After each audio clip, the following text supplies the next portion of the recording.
So today I'm just going to talk about desensitisation and counter-conditioning in the real world. So basically desensitisation and counter-conditioning is something that as a behaviourist we would use probably in most behaviour problems that we see.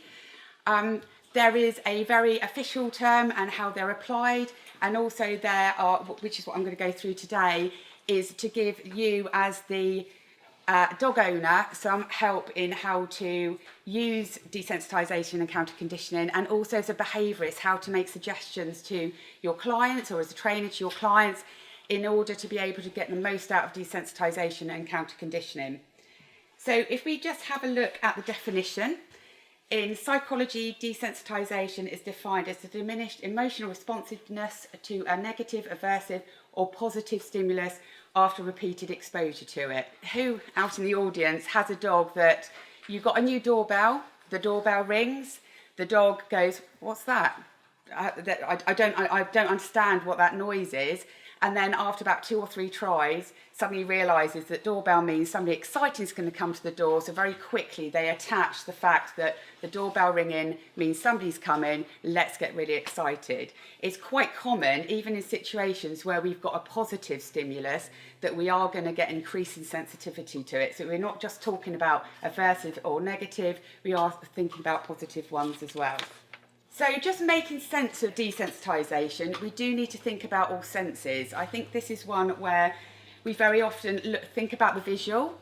So whenever anybody says, right, we need to desensitise our dog to this object or this being, we typically will look at the sight. We will think about how far away we need to have our dog, how that other dog looks, or the thing that we're desensitising them to, how they look.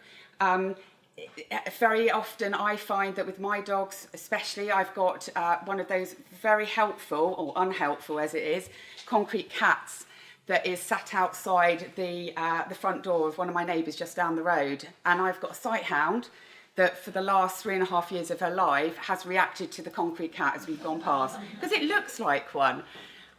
Also there's big statues up at Battersea. If any of you have been up to the Battersea in London, in their training barn, they've got big statues of dogs. I've worked a dog up there that's actually gone up and started barking at those dogs. So if they physically look a little bit like a dog, it might be from a dog's perspective, even though we don't understand why they're barking at that concrete cat or the poodle that's made out of a bush. The dog will see it as being a form of another dog and will start to react accordingly. So visual is reasonably easy for us to think about. Hearing, we've got lots of dogs that are terrified of fireworks, scared of thunder. Wheelie bins, empty wheelie bins rolling around, they sound quite a bit like thunder as well. If somebody has got a dog that is quite worried about thunder, are they going to think about the days when the wheelie bins have been rolled in and rolled out, and that might then elicit a fear response from their dogs? Probably not. So even with the hearing, there are aspects of hearing that we will again discount because it doesn't sound like thunder or fireworks to us. We've also got the smell. I have got quite a dog-stressed little terrier who will quite often go into the park and have a good old smell at the I call it a pee post, at the entrance to our local park. If there's a dog that's peed on there recently that he's a little bit worried about, he's quite likely to not want to go into the park that day. So very typically he will tell Tuck and say, I don't want to go in there. Scary Alfie from down the road has just been in here. I'm not confident enough that he's not still in the park, so therefore I want to retreat, I want to go away. Again, how many owners in this situation, or how many of us would go, what can you see? What can you hear? There's something wrong with my dog, I don't understand what it is, he's just being silly, let's just get him to walk on. We're not taking into any account about that smell that's been laid down. We've also got the scent pads on the paws as well, so it might be that as he's been walking up to the park, he's actually smelt the ground as well, so he's very aware that Alfie down the road is actually just walked into the park. Also touch, slippery floors. How many of you are trainers? Okay, hopefully most of our halls now have got floors that aren't completely slippery, but you still do get dogs, especially big dogs, don't you, that come in, start to slip about, get quite anxious, don't really want to walk on that surface anymore. won't come into the hall. And it might not be the fact that they're actually scared about anything else in the hall, but they are actually scared of the slippery floor. So by just putting down matting on the floor that stops them from slipping around can be quite helpful in that situation. Bridges. I've got a dog that is terrified. I sound as though I've got all special dogs, and I do. But I have got a dog that is terrified of going over a bridge. Because probably it's quite a small bridge, it goes over the motorway, there's quite a bit of vibration. I'm quite scared of heights as well, so there's probably been a little bit of influence from me, but she is quite worried about going over bridges. She's also been slightly arthritic, so in the last sort of 5 or 6 years that has increased, but you do find that some dogs will be quite scared of just being up somewhere where there's a little bit of vibration from underneath. So counter conditioning. We're going to talk a little bit about classical versus operant, or is it classical equals operant and operant equals classical? So classical conditioning changes the emotional state a stimulus elicits from negative to positive. Molly is a dog that stays with me. I've had her, took her on as a favour for a holiday favour about 7 years ago, and I've now had her 3 times every year since. I can't get rid of her, even though she's lovely. I would say she's quite a happy dog. She's quite happy about life, so that's a little picture of Molly there. But classical conditioning, as I say, it changes the emotional state a stimulus elicits from negative to positive. And then we've got operant counter conditioning. So that's when we teach an incompatible behaviour, alternative behaviour, in a situation where a dog is either getting a little bit worried or we want to replace one behaviour for another. So a good example of this in a training situation is where you've got a dog that is jumping up, getting very, very excited. And what do we do? Trainers, what do we do to teach a dog something different? What's a good thing we can teach? A sit, absolutely. So it's very difficult for them to bounce on their bottoms. Not impossible, but very difficult for them to do it. So if we can teach them a sit in that situation, then it means we don't get a dog jumping up. But what would we also start to encourage in that situation as well? So if we think about dogs that when they're very active, their arousal levels are going to increase. What happens when we start to slow them down? Hopefully the arousal levels will decrease and we'll get a slightly calmer behaviour. So the reason that I'm questioning here whether is it classical versus operant, or do actually the two of them tie together? I think they actually tie in together quite well. I think by teaching a slightly calmer behaviour, what we end up with is a dog that feels a little bit calmer, they're a little bit slower. And I think if we teach a dog to feel a little bit better in a situation because we're giving them more of a positive association with something, then their behaviour is going to be slower, it's going to be a little bit more stationary, they're going to be a little bit calmer in themselves as well. So question there, do they occur independently even if we use them independently? Is there anybody out in the audience that does think that they will be very independent, or do you think are fairly co-independent of each other? You can have classical by itself, but you can't have operant. Operant by itself, yeah, completely. You have to have operant with classical, but you can have classical learning by itself. Yeah. Thank you, Anne. So, desensitisation only. So there are situations, I tend to do this very much for separation cases, where to avoid poisoning the positive reinforcer, I will actually just start by using desensitisation only. So this is literally just getting a dog slightly used to your absence, whether it is just being a distance away from the dog so that they can cope with, but they can still see you, they just can't get to you. Whether it be that you're in the next room, but I would probably mostly start off with desensitisation first. If the value of the positive reinforcer sometimes might mean that the dog doesn't notice the arousing inducing stimulus. So again, I've worked with clients in the past which are fantastic clients, and they've had pockets full of food and lots of toys. It's, oh my God, look, there's dogs coming, or the person's coming, quick, get the food out, do lots and lots of feeding. What that can do is it can distract the dog so much that they don't actually see the other dog creeping up on them, or the person creeping up on them. So we need to be a little bit careful about how much distraction and how much notice or lack of notice the dog's taking of the thing that they're a little bit worried about. It can also create an overexciting effect as well. So if we have got a dog that's aroused and is quite excited anyway, and then we bring out the favourite food, what that could do is start to increase excitement, therefore increasing arousal. And when we're thinking about desensitisation, what we want to do is have a reduction in arousal rather than an increase in arousal. Also at the beginning of the behaviour training, so it might be that we just start off with desensitisation, and once we're on the way with desensitisation, we start to bring in the counter conditioning side of it. So that would be the inclusion of treats, toys, play, human contact, doesn't matter what it is, as long as it's deemed as being very rewarding or rewarding to the dog. So this is Maggie, who is my sight hound, holding her peanut butter jar. She was actually standing on the sofa just slightly above me, just saying, I've run out, please can you give me a little bit more? So we're just going to talk about counter conditioning only. I refer to this as the get out of jail free card. It is definitely good for those one-off situations. So if you do find that you've got a dog that is just about coping with being exposed to 2 or 3 other dogs, and suddenly you're at the side of the park and there's 15 dogs coming towards you, you're probably going to want to get out of the park fairly quickly. But if those 15 dogs are on lead and they're giving you quite a bit of space, but you know that your dog's not going to cope massively well with that, then that's when we stand there and fast feed, or we throw food on the floor, or we get out the favourite toy so the dog just doesn't notice. It's a situation that we need to be able to control, we need to be able to manage, and we just want to get that dog out of the situation. Hopefully they won't notice the dog. Even if they do, they've had 15 pieces of food in order to get over that situation. We only want to use this when absolute distraction is needed.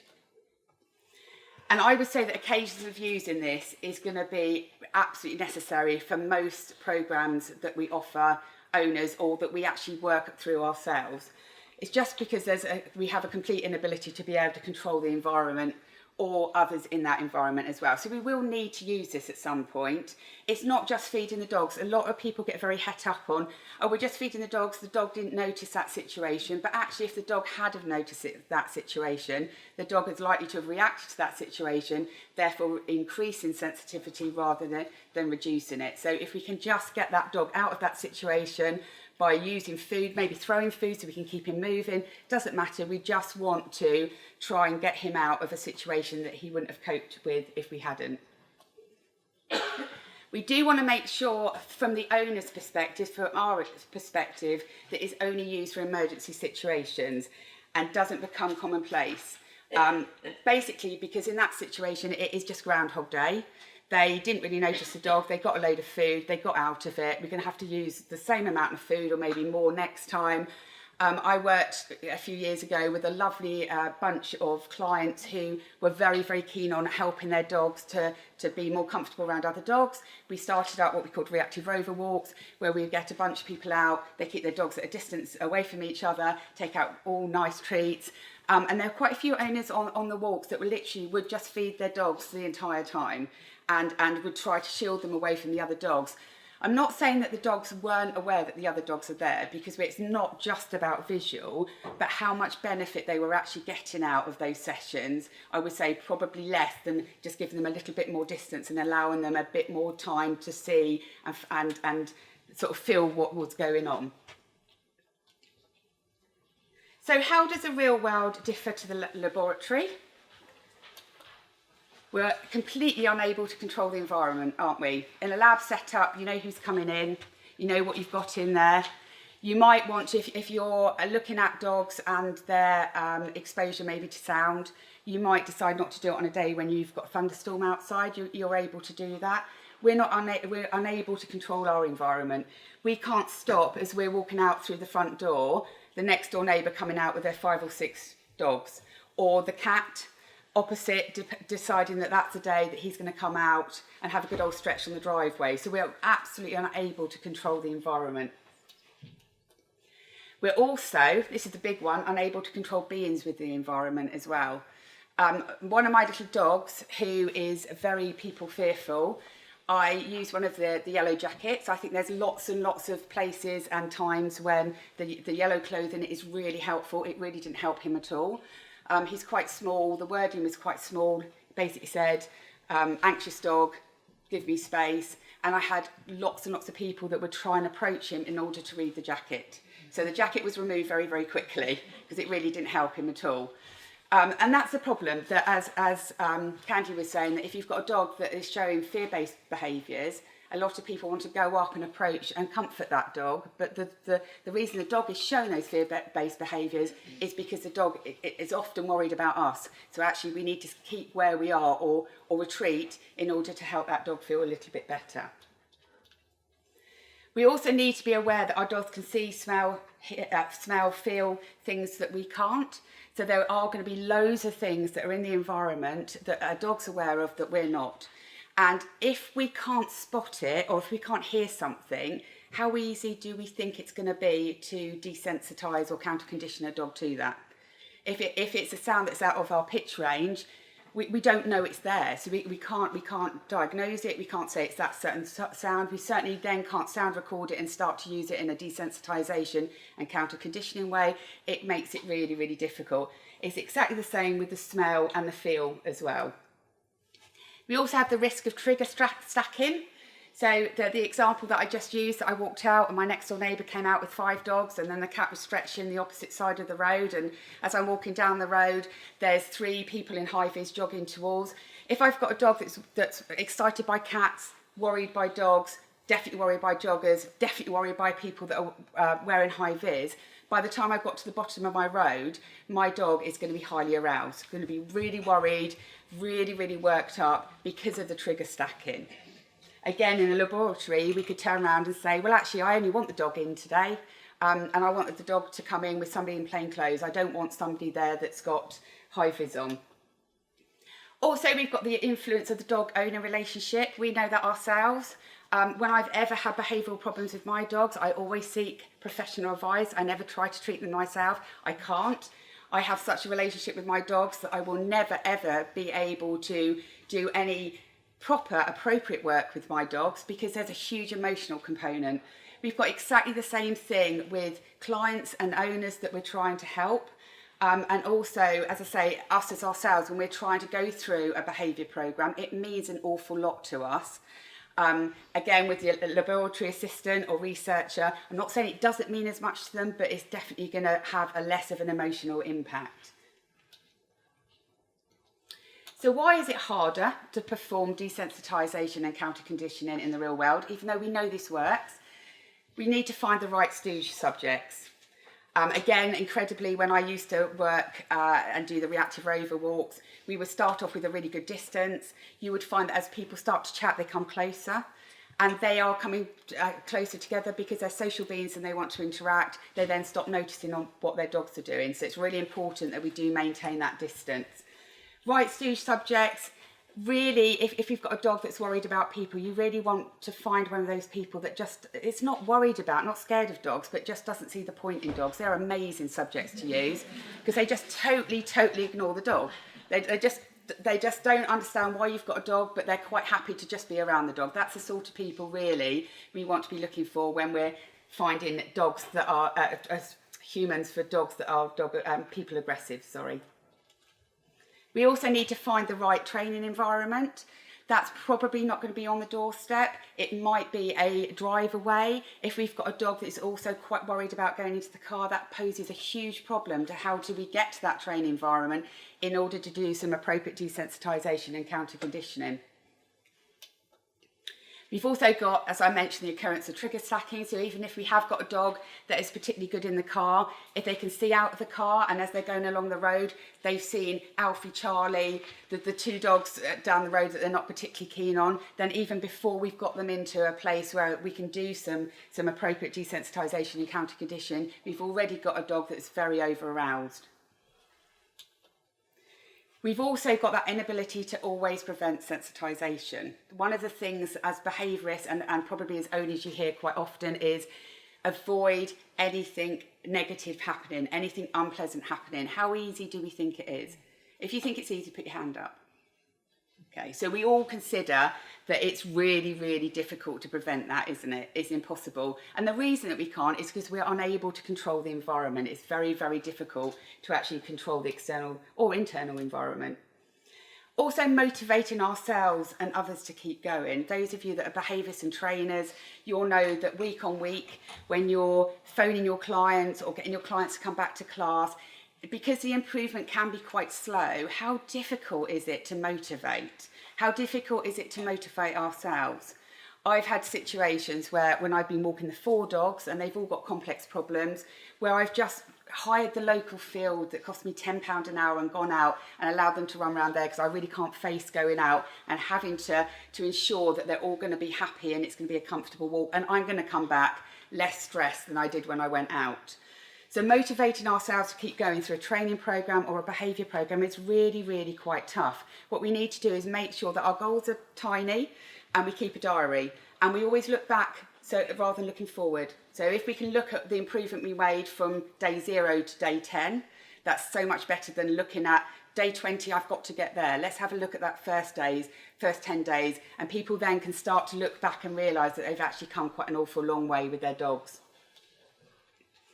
It's also harder, so if we're trying to compare this from a laboratory setup to the real world, is that it is difficult to measure progress, because our dogs might be making tremendous progress. If you've got a dog that's dog sensitive, it might be that the previous day we went out and he did it marvellously well, and then we go out the following day, the dog may be a little bit tired from the previous day's activities, and then we go out and then we see 5 or 6 or 7 dogs in quite close proximity and the dog just completely loses the plot and cannot cope. That doesn't mean that progress hasn't been made. That just means that that's a situation that that dog is not ready to cope with. And also emotional investment. Again, laboratory research assistants probably don't care as much about the end goal. They probably care about the research. So how we're getting there, what's going on. Owners put in an awful lot of emotional investment, and we put in a lot of emotional investment. We care more. We want our dogs to feel better. We want to feel better about our dogs feeling better as well. Also, we've got the issue of too many cooks.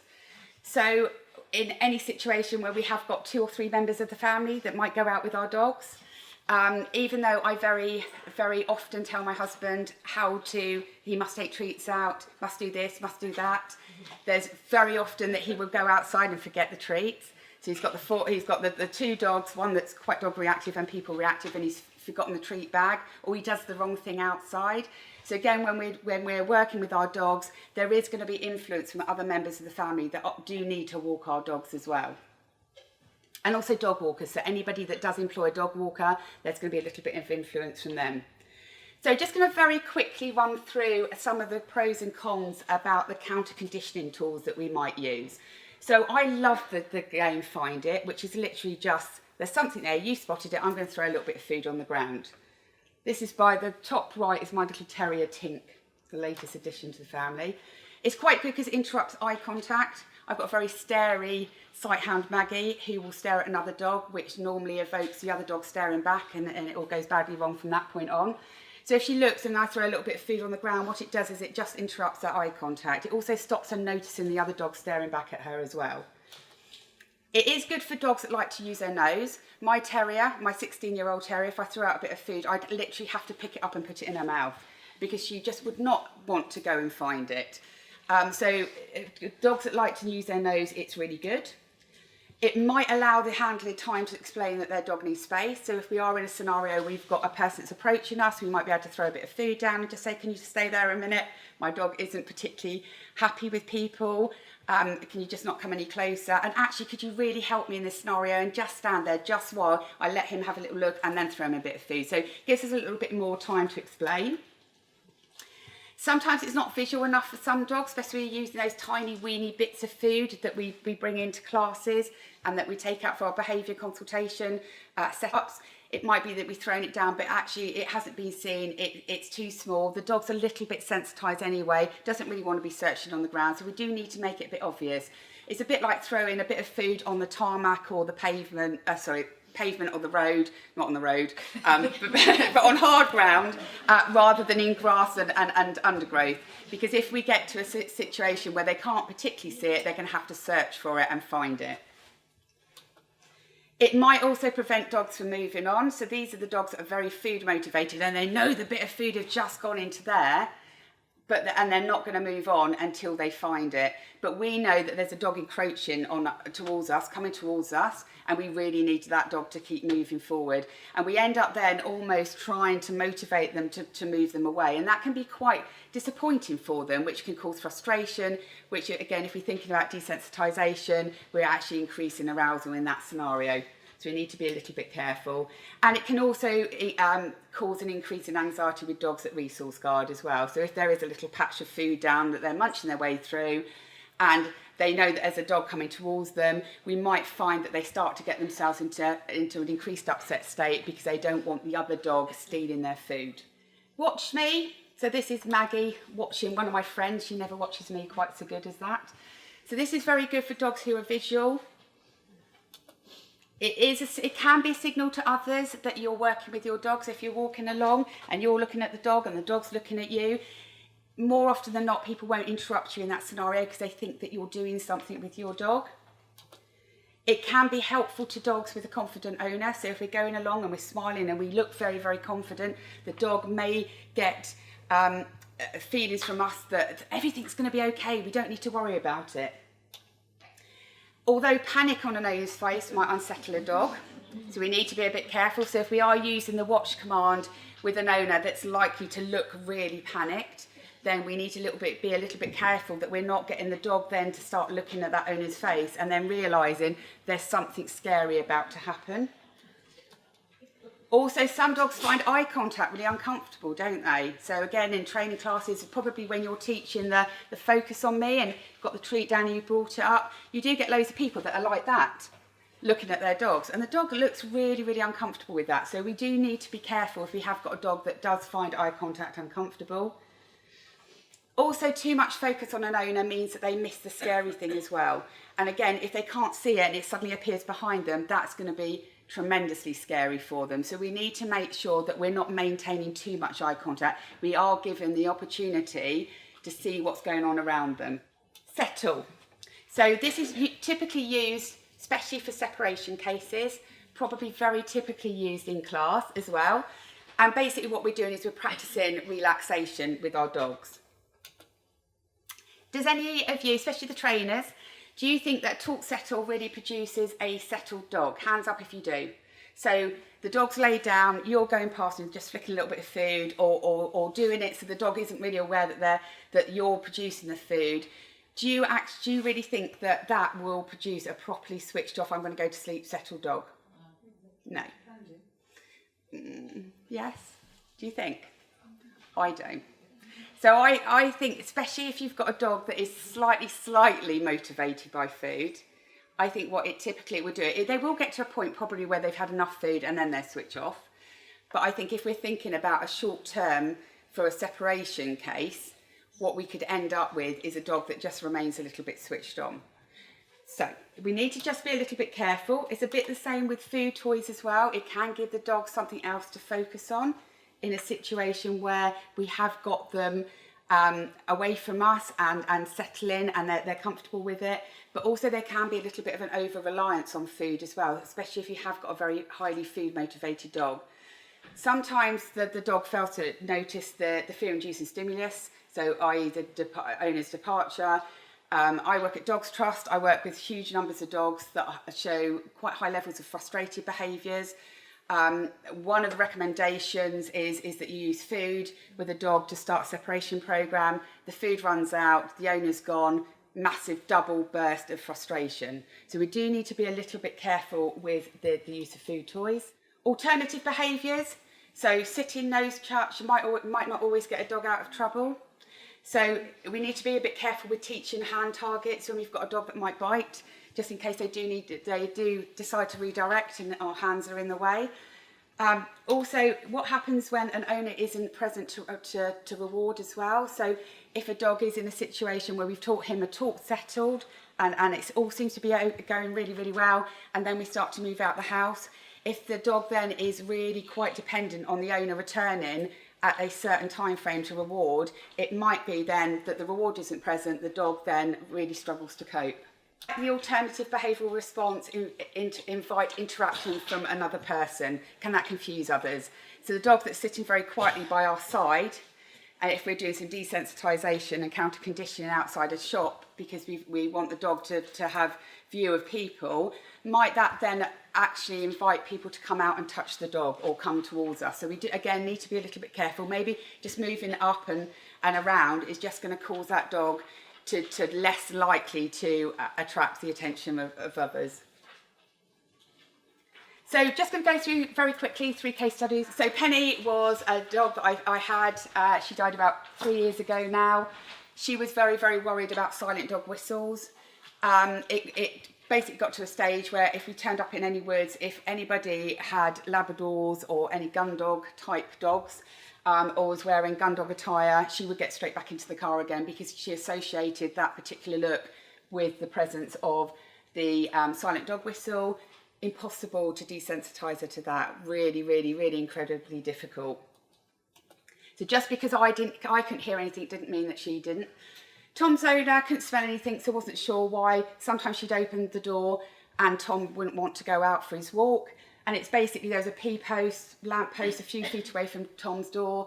And if a couple of the dogs down the road that he was quite worried about had peed on the pee post, he would then not want to go out. He could smell them from his front door. He wouldn't want to go out. He'd stay inside.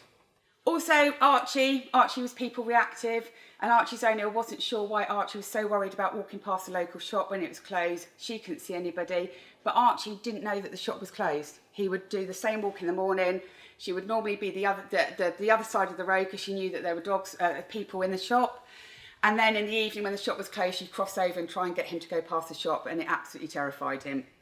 So just because we know the shop's closed, Archie didn't. Final one, Vicky loves visitors much more than they loved her. Shutting her away when people came round to visit the family just increased the value of visitors. If she wasn't able to access them, she got even more excited about them. If we can set up a baby gate, as long as it's high enough so that they can't jump over and then say, hey, I'm here, it means that it provides them with some level of access. It might just be visual access.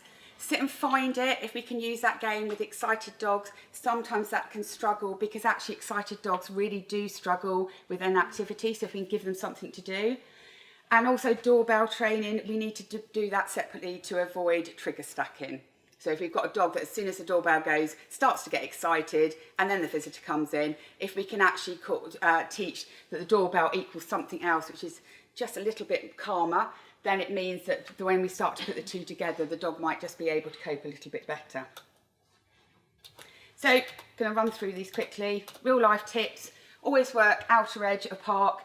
I would typically get them to owners or us to work at the border which borders the road, because those people that have got dogs that aren't great when they're off lead and don't come back quite so easily are likely to avoid those areas.